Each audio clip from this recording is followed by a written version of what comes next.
오늘 본문에 등장하는 오른손 마른 사람, 그러니까 마가복음에는 한쪽 손 마른 사람이라고 등장해요. 근데 이게 수동태 완료형으로 쓰였거든요. 이게 이제 헬라어에서 그런 의미들이 있어요. 이거 뭐냐면 처음부터 손 말랐다는 게 아니라 이후에 조금씩 말라와서 마르게 되었다라는 뜻입니다. 그러니까 처음에는 손이 건강했던 사람이 조금씩 말라서 한쪽 손이 말라버린 상태가 되었다라는 거예요. 이게 지금 사실은 이 부분에서 뭘 고발하는 거냐면은 이 당시에 생명을 잃어버린 이 이스라엘 종교의 상태를 고발하는 거예요. 오늘 새벽에 말씀 나눴지만 이 바로 앞부분에 낡은 가죽부대, 새 가죽부대 그 이야기 나오잖아요. 병든 병든 자라야 의원이 필요한데 건강한 자에게는 의원이 필요 없다라고 말씀하시면서, 사실 건강한 자는 누구냐면 실제로 영적으로 건강해야죠. 근데 이스라엘 백성의 이 바리새인 서기관들은 자기들이 병들었으면서도 자기들이 건강한 줄 알았어요.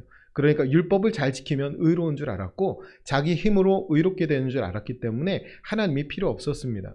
그런데 세리와 죄인들은 하나님이 필요했어요. 자기들이 병든 줄 알았고 자기들이 죄인인 줄 알았기 때문에 그렇습니다. 그런데 지금 이 상태, 자기들이 죽어가는 줄도 모르고 병든 줄도 모르는 상태가 한쪽 손 마른 사람과 같은 상태다라는 거죠. 실제로 이들은 건강한 자들이 아니에요. 바리새인과 서기관들은 병들어 있는 자들이고 죽어가는 자들입니다. 그들이 자기들이 손 마른 자임을 깨닫고 돌이키는 역사가 있어야 하는데, 낡은 부대, 가죽 부대, 새벽에도 말씀드렸지만 바리새인과 서기관들은 낡은 가죽 부대예요. 그러니까 율법, 그 옛날의 율법 낡은 것을 지키면서 생명을 얻는 줄 알았는데 그 낡은 가죽 부대에는 새 포도주인 예수님을 담을 수가 없는 거예요. 율법만 지키고서는. 그런데 율법으로 온전케 되지 못한 걸 아는 사람들, 자기의 죄를 가슴을 치면서 회개하는 사람들은 예수님을 마음에 모셔드리게 됩니다. 오늘 본문에서도 중요한 것은 뭐냐면 예수님을 다시 우리 마음 가운데 모셔드리는 거예요.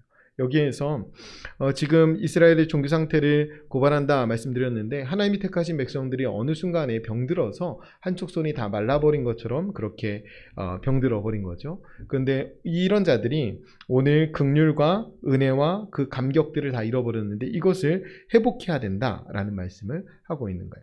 여러분, 손이 마르면 뭐가 마르는 거예요? 손이 마르면 살이 마르고 피가 마르죠. 뼈는 잘 안 말라요. 그 살하고 피가 말라버린 겁니다.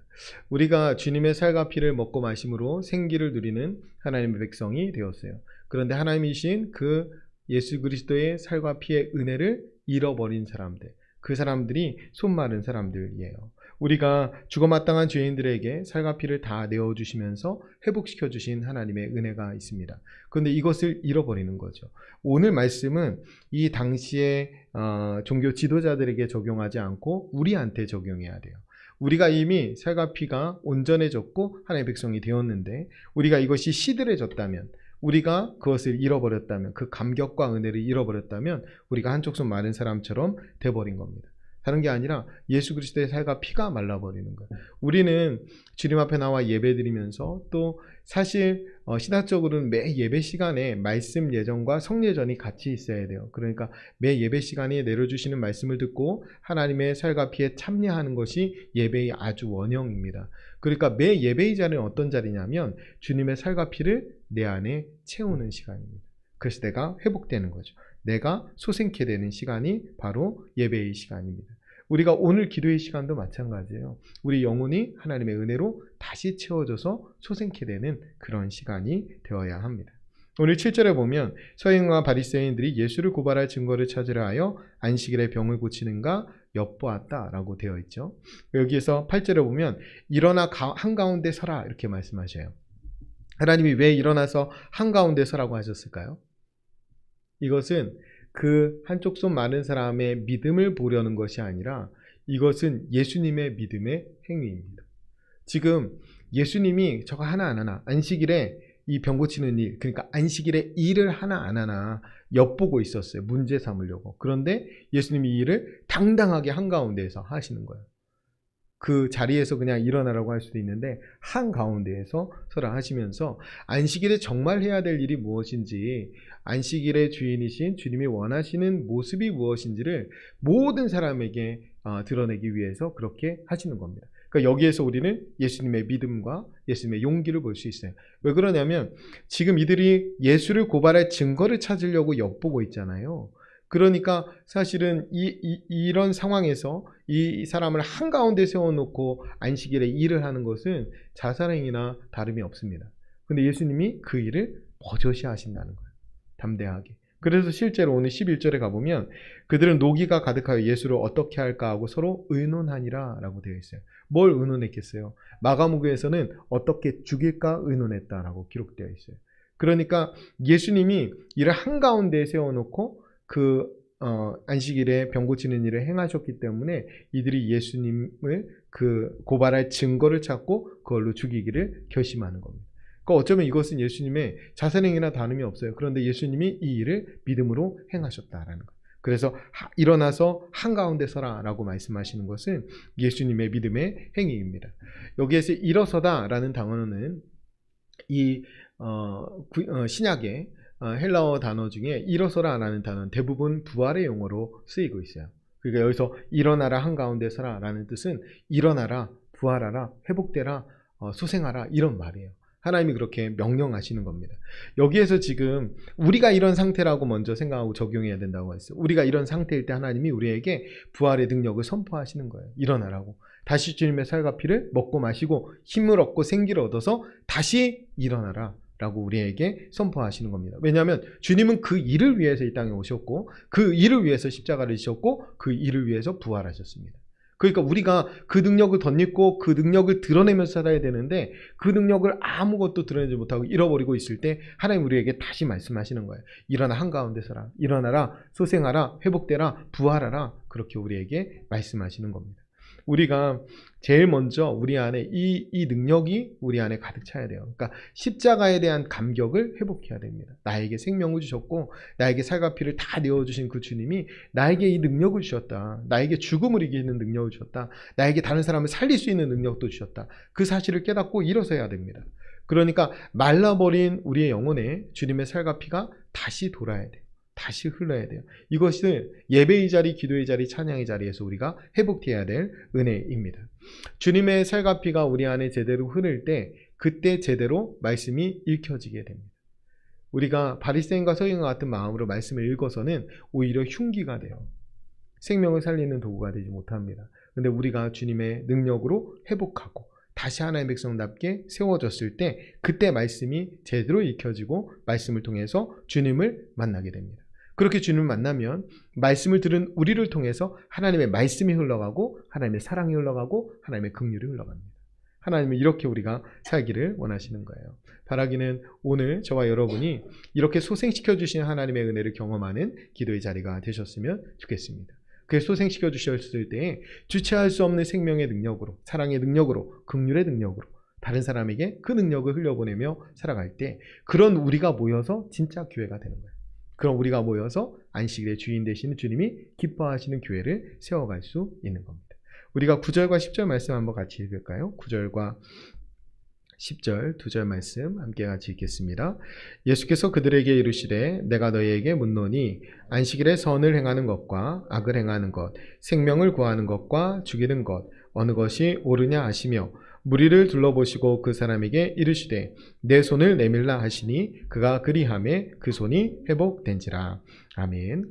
바리새인들은 어느 순간부터 율법을 지키는 것은 선이고 율법을 어기는 것은 악으로 만들었어요. 바리새인들이 처음부터 나쁜 사람들은 아니었어요. 바리새라는 말은 구별되다라는 뜻이었고 그 당시에 정말로 죄인들, 세리와 창녀와 이방인과 철저하게 구별되기 원해서 말씀을 철저하게 지키려고 처음에 구별되었던 사람들이 바리새인들이에요. 그런데 그 뜻도 좋았고 그 목적도 좋았고 그들의 삶도 사실 처음에는 온전했습니다. 그런데 어느 순간부터 자기의 의로움을 저 사람들의 부정함으로 확보하려고 했어요. 그러니까 이 사람들도 그러니까 중심에서부터 거룩한 삶을 살았으면 좋았을 텐데 외식하고 속이면서도 돈을 추구하고 자기 밥그릇 지키면서 살았음에도 불구하고 자기보다 더 나쁜 사람들 손가락질하면서 자기는 거룩한 척했다라는 거예요. 그래서 율법을 지키면 선이고 율법을 어기면 악이라고 그랬어요. 자기는 그래도 자기들은 율법을 주로 집행하는 위치에 있고 자기들은 율법을 능통한 자리에 있었기 때문에 저들보다 낫다고 생각한 거예요. 그러니까 이들이 어느 순간부터 이 선과 악을 이렇게 나눈 겁니다. 율법을 지키는 것은 선, 율법을 어기는 것은 악. 이걸 가지고 예수님이 오늘 어떻게 나누시냐면 생명을 구하는 것은 선, 생명을 죽이는 것은 악. 이렇게 나누십니다. 그래서 주님께서 그 질문을 그렇게 바꾸신 다음에 어느 것이 옳으냐라고 물으시는 겁니다. 율법을 지키는 것, 지키지 않는 것, 이것을 행하는 것, 안 하는 것, 그런 문제가 아니라 이것이 사람을 살리는 일인가, 이것이 사람을 죽이는 일인가, 그 중에 어떤 것을 택하는 것이 옳은가라고 묻는 거예요. 굉장히 명확해지죠. 우리가 신앙생활 할 때, 그리고 사회생활 할 때 질문 이렇게 바꾸면 우리의 삶이 굉장히 명확해집니다. 쉽게 판단할 수 있어요. 하나님 우리에게 다 분별력을 주시고 판단력을 주시고 통찰력도 주셨어요. 우리가 엉뚱한 질문을 하는 겁니다. 내 입장에서 나에게 유리한 질문을 하기 때문에 그런 것이지, 우리가 정말로 이 말씀대로 이것이 하나님이 정말 기뻐하시는 일인가, 이것이 정말 생명을 살리는 일인가, 저 사람을 혹 잘못된 길로 인도하는 것은 아닌가, 우리가 스스로 묻는다면 답은 금방 찾을 수 있어요. 그런데 우리는 신앙생활 하면서 옳고 그름을 분별해야 되거든요. 그 옳고 그름이 선악의 판단 기준이 내가 되면 안 돼요. 선악과를 먹고 내가 선악의 판단 기준이 돼보겠다고 한 게 타락 아닙니까? 선악의 판단 기준이 누구한테 있어요? 하나님께 있습니다. 그래서 하나님의 말씀이 판단의 기준이 돼야 되고 그 말씀에 비추어서 이것이 옳은가 그른가, 그것을 분별하면서 살아가는 것이 신자의 삶입니다. 그런데 우리는 어떻게 질문하냐면 어느 것이 옳은가 그른가 이렇게 질문하지 않고 맞나 틀리나를 질문해요. 이게 맞나? 이게 틀리나? 전부터 이렇게 해왔는데, 전부터 해왔으니까 맞는 게 되는 거예요. 전부터 안 했으면 틀리는 게 되는 거고. 지금 이 바리새인들이 전부터 율법을 지켜와서 자기들은 의롭게 됐기 때문에 율법을 지키는 것은 선이고 율법을 지키는 것은 맞는 일이 돼버린 거죠. 우리가 늘 말씀에 비추어서 하나님의 뜻에 맞는 옳은 일을 택하면서 살아갈 수 있어야 합니다. 서두에 말씀드렸지만 교회의 존재 목적은 딱 하나예요. 영생을 얻게 하는 것입니다. 그리고 영생을 얻은 사람들이 이곳에 안에서 생명을 얻고 더 풍성히 누리도록 하는 것이 교회의 본질적인 목적이에요. 다른 거 아닙니다. 우리가 마지막까지 구원을 지키는 건 역시 우리 안에 이 생명을 풍성히 누리면서 살아갈 때 가능한 거예요. 그러니까 내 구원을 지키고 그 다음에 교회 밖에 있는 영혼들이 교회로 와서 하나님 만나고 구원받도록 하는 것, 그것이 교회의 사명입니다. 이거 잘하지 못하면 다른 거 아무리 잘해도 소용이 없어요. 그래서 우리가 하는 일이 이를 통해서 어떻게 사람을 살릴지에 관심을 가져야 되는 사람이에요. 우리가 가정에서나 교회에서나 일터에서나 우리가 하는 일로 어떻게 사람을 살려야 될까? 어떻게 사람을 살려야 될까? 그리고 내가 사람을 지금 살리고 있는가? 나는 사람을 죽이고 있는가? 이것을 스스로 돌아보고 점검해야 합니다. 내가 서 있는 곳이 누군가를 죽이는 편인가? 내가 서 있는 곳이 정말 살리는 편이 맞는가? 이것을 우리가 점검해야 돼요. 우리는 내 스스로가 나는 지금 하나님의 자녀답게 하나님이 주신 권세로 십자가 능력으로 사람을 살리고 있는가를 우리가 끊임없이 점검해야 합니다. 우리는 요즘에는 정말 그런 것 같아요. 전에는 말 한마디로 사람이 죽고 그러잖아요. 근데 요즘에는 뭐라 할까요? 그를 넘어서 그 사람, 특히 연예인들이겠죠. 연예인들 막 공격하는 그 영상들까지도 막 이렇게 되잖아요. 더 구체적으로, 더 집요하게. 그래서 최근에도 사실 목숨을 잃은 여자 배우가 있지 않습니까? 근데 저도 조금 이래도 되나라는 생각이 드는 게 뭐냐면, 그게 굉장히 충격적인 소식이어야 되는데 또 그랬네 라고 지나가게 되는 것 같아요. 그래서 어떤 기사에 보니까 우리 사회 전체가 그냥 거대한 오징어 게임처럼 된 거 아닌가. 그냥 앞만 보고 서로 걸어가다가 한 명 죽어서 오징어 게임이라는 것이 영화 안에서 게임에서 지거나 실패하면 그냥 죽잖아요. 그러니까 그냥 죽었네 하고 그냥 지나가 버리는 거죠. 어느 순간 그렇게 돼버리는 거예요. 그런 일이 너무 잦고 너무 비일비재하기 때문에. 그런데 세상은 그렇게 돌아가더라도 교회는 그러면 안 되고, 또 교회 안에서 구원받은 우리는 그것이 굉장히 낯선 일이 돼야 되고 또 마음 아픈 일이 돼야 됩니다. 그냥 지나갈 수 없는 일이 돼야 돼요. 그래서 나 스스로가 돌아봐야죠. 나는 정말 살리는 말을 많이 하는가, 나는 죽이는 말을 많이 하는가. 별말 아니어도 칭찬하는 말 한마디, 격려하는 말 한마디가 누군가를 살리기도 합니다. 그런데 나는 별 의도를 갖지 않고 했던 그냥 비아냥거리는 말 한마디가 누군가를 굉장히 힘들고 아프게 할 수도 있어요. 그러니까 우리가 그런 것들을 정말 조심해야 된다라고 생각합니다. 우리는 하나님의 자녀고 하나님은 우리에게 자녀로 부르신 다음에 영접하는 자, 곧 그 이름을 그 뜻대로 부르심을 받은 자들에게는 하나님의 자녀가 되는 권세를 주셨다고 하셨어요. 우리는 권세가 있는 사람들이에요. 그러니까 권능은 하나님께 있죠. 권세는 우리한테 있습니다. 이게 무슨 의미냐면 저희 아버지가 큰 능력이 있다면 그 권세를 제가 같이 누리는 거죠. 그랑 똑같은 거예요. 우리에게 하나님의 자녀가 되는 권세를 주셨어요. 그래서 우리 말에 권세가 있습니다. 왜냐하면 우리가 기도하고 우리가 부탁드리면 하나님이 행하시니까. 그래서 우리 말에 권세가 있다는 거예요. 그래서 그런 권세를 주셨다면 우리가 살리는 말을 더 많이 해야 되고, 살리는 기도를 더 많이 해야 되고, 세상을 변화시키는 기도들을 더 많이 해야 되잖아요. 그런 시간들도 부족한데 우리가 세상 사람들과 똑같이 말하고 똑같이 판단하고 한다면 우리의 권세를 제대로 사용하지 않는 거죠. 우리가 어디에서나 살리는 말을 하고 살리는 편에 서고 살리는 기도를 하고 소생시키는 자리에 있는 그런 사람들이 되어야 합니다. 그러기 위해서 조금 더 친절해야 돼요. 내 기준으로 지난주보다 내가 조금 더 친절해져야 돼요. 지난주보다 내가 좀 더 느긋해져야 돼요. 사람이 분주하고 바쁘면 말이 곱게 안 나가잖아요. 그죠? 교회에서 바쁘시면 안 되는데, 물론 이제 맡은 봉사가 있을 때 그 순간은 바쁠 수 있지만 우리가 좀 마음을 좀 느긋하게 먹고 말 한마디를 예쁘게 하는 것이 필요합니다. 그러니까 말이 내가 하면 저 사람한테 가잖아요. 그러니까 그것을 좀 예쁘게 하는 것도 우리가 훈련해야 됩니다. 그리고 조금 그 유머 감각을 기르는 것도 필요하겠다라고 생각해요. 유머를 갖추는 것은 나 좋자고 하는 게 아니라 들은 상대방을 위해서 하는 거잖아요. 대부분 장수하는 분들은 그 유머 감각이 있다고 하더라고요. 그러니까 좋은 말로 할 때 오래 살고 싶으시면 유머를 장착하세요. 그러니까 상대를 배려하면서 말한다는 것은 그런 것 같아요. 그래서 우리가 막 대단한 뭔가를 하는 거, 물론 복음 전하는 거 너무나 우리가 궁극적으로 목적이지만 그 과정에서 서로 대화할 때 우리가 조금만 더 배려하고 조금만 더 참아주고 조금만 더 이해해주고 그렇게 할 수 있다면 좋겠다라고 생각합니다. 그리고 모여 있을 때 유머는 그런 거잖아요. 분위기를 살리고 분위기를 뭔가 부드럽게 하고, 내가 가는 곳마다 썰렁해지고 내가 가는 곳마다 찬물을 끼얹는 것처럼 그냥 회개해야 돼요. 그러면 내가 가는 곳마다 좀 웃음이 나고 내가 가는 곳마다 기쁘고 따뜻해지고 그런 사람들이 돼야 되지. 그리스도인 저 사람 오면 재미없어 이렇게 하면 안 돼요.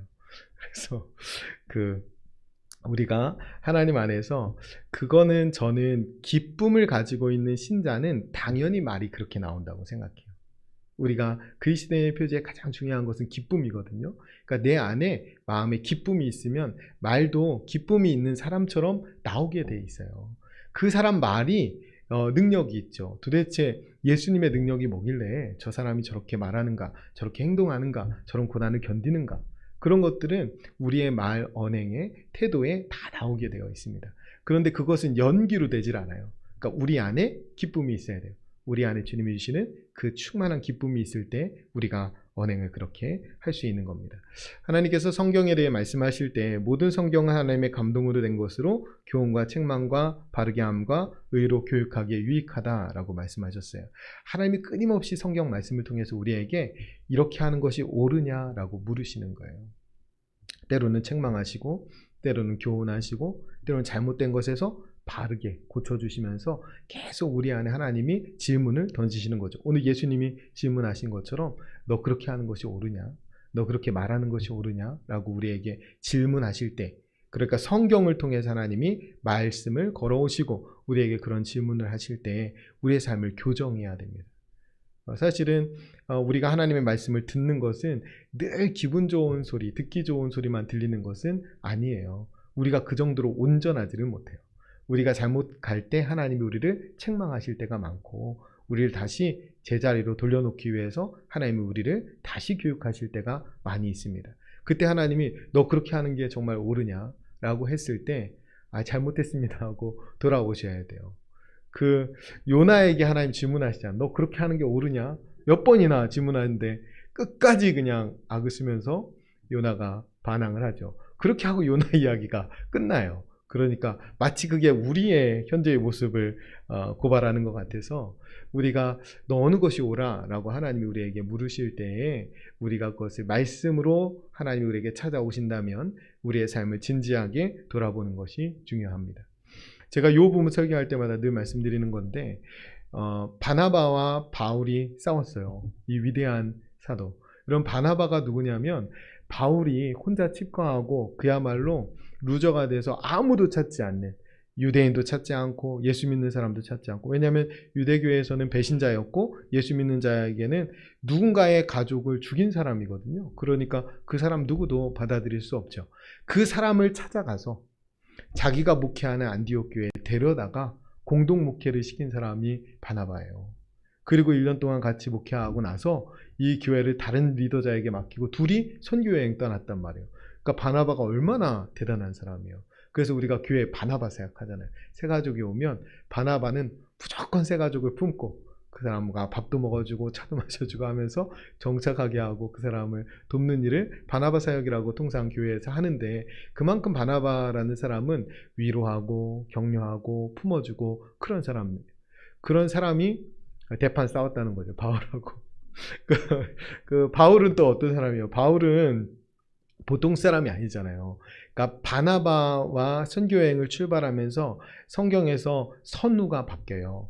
그러니까 선교지 출발하면서 제일 앞에 이름이 누가 나오냐면 바울이 나오기 시작해요. 그건 그가 리더로 역할일 때. 그러면서 바나바는 뒤로 물러나지만 바울은 더 위대한 사도로 쓰임받고 실제로 신약 성경의 절반 이상을 바울이 기록하잖아요. 바울이 쓴 편지가 성경이 되는 거예요. 정말 대단한 사람 아니에요. 그런데 이 둘이 싸웁니다. 대판 싸워요. 대판 싸우고 갈라져요. 누구 때문이에요? 그 바나바의 조카 마가 때문이에요. 거기 이제 마가복음에 요한이라고 기록되는데 요한이 마가예요. 마가복음을 기록한 마가예요. 마가가 도망쳐서 그래요. 그러니까 타우루스 산맥 앞에 두고 너무 힘들고 고되고 가니까 도망갔어요. 그래 그 사람 다시 데리고 가자. 바나바가 이제 자기 조카니까. 그랬더니 바울이 그 선교지 도망친 놈 절대 데리고 갈 수 없다 이렇게 하고 싸우거든요. 그래서 대판 싸우고 갈라져요. 바나바는 저쪽으로, 바울은 이쪽으로 그렇게 갈라집니다. 그 이유를 그냥 상상해 보면 하나님이 계속 둘에게 물으셨을 것 같아요. 너 그렇게 했던 게 옳으냐? 이렇게 계속. 바나바한테는 너 그렇게 너가 데려온 그 사람, 너가 목회지로 데려오고 같이 선교 나온 그 사람한테 그렇게 하는 게 옳으냐? 너는 네 조카 편 만드는 게 옳으냐? 라고 하나님이 물으셨을 것 같아요. 바울에게는 그 사람을 그렇게 매몰차게 하는 것이 옳으냐라고 물으셨겠죠. 여러분, 말씀이 그렇습니다. 하나님 우리에게 찾아오셔서 인격적으로 오실 때 말씀이 모두에게 칼같이 막 공식처럼 적용되지는 않아요. 그래 각자에게 물으신 느낌이 달랐다라고 저는 생각합니다. 그러면서 그들이 더 성숙하고 성장했겠죠. 그 과정에서. 바나바는 자기 가족이죠. 친족 마가를 대하듯이 그 선교지에서 만나는 모든 사람에게 그렇게 대했을 겁니다. 그리고 바울은 그 이후에도 선교를 계속해 나가잖아요.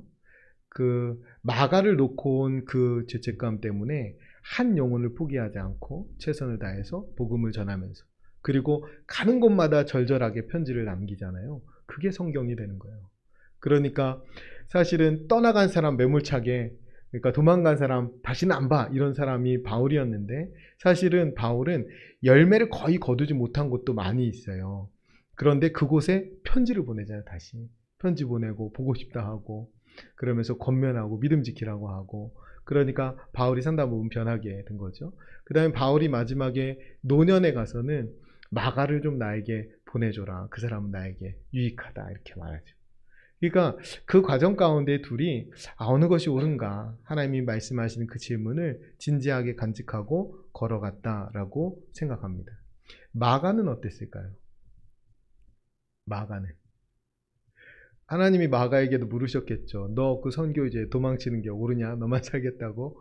그 말이 마가에게는 굉장히 아픈 말이지 않았겠어요? 그리고 그가 한번 거부당한 것도 큰 상처였을 거예요. 그런데 그 상처 가운데도 하나님이 계속 말씀하셨을 텐데, 실제로 성경에 마가는 그 누구의 아들처럼 기록되냐면 베드로의 아들처럼 기록돼요. 그래서 베드로가 자기 아들이라고 표현해요.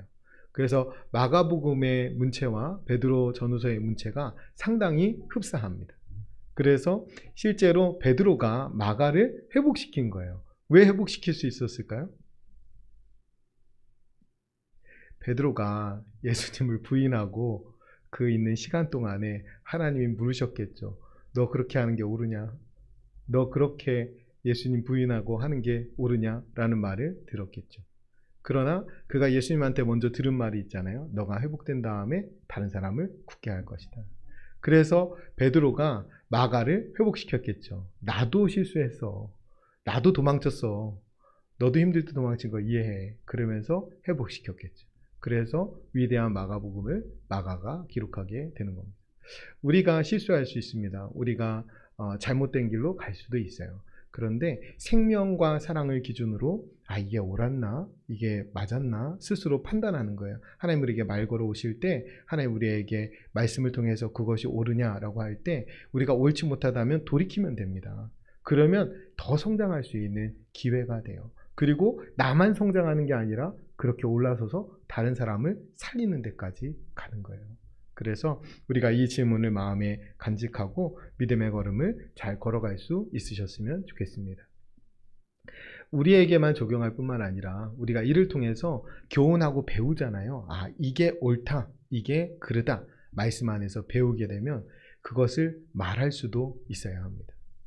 하나님 우리에게 분명한 말씀을 주셨고 이것이 사는 길이고 이것이 죽는 길이다. 하나님 우리에게 말씀해 주셨고 옳은 것을 내가 깨달았다면 그것을 내가 말하고 선포하는 것이 증인된 삶입니다. 예수님 오기 전에 예수님의 길을 예비했던 사람이 누구예요? 세례 요한. 세례 요한이 분봉왕에게 가서 그거 옳지 않다고 그래요. 동생의 아내를 취한 거 옳지 않다. 이렇게 말해요. 그러니까 이 세례 요한이 물론 그 전부터 성령 충만했죠. 그래서 그는 하나님 앞에서 옳은 일과 그른 일을 구별할 줄 알았고 자기만 혼자 깨끗한 삶, 자기만 혼자 사는 삶을 택한 것이 아니라 가서 그거 옳지 않다라고 얘기해 준 거예요. 그 왕이 세례 요한을 죽이지 않고 그가 돌이켰다면 그도 살림을 받았겠죠.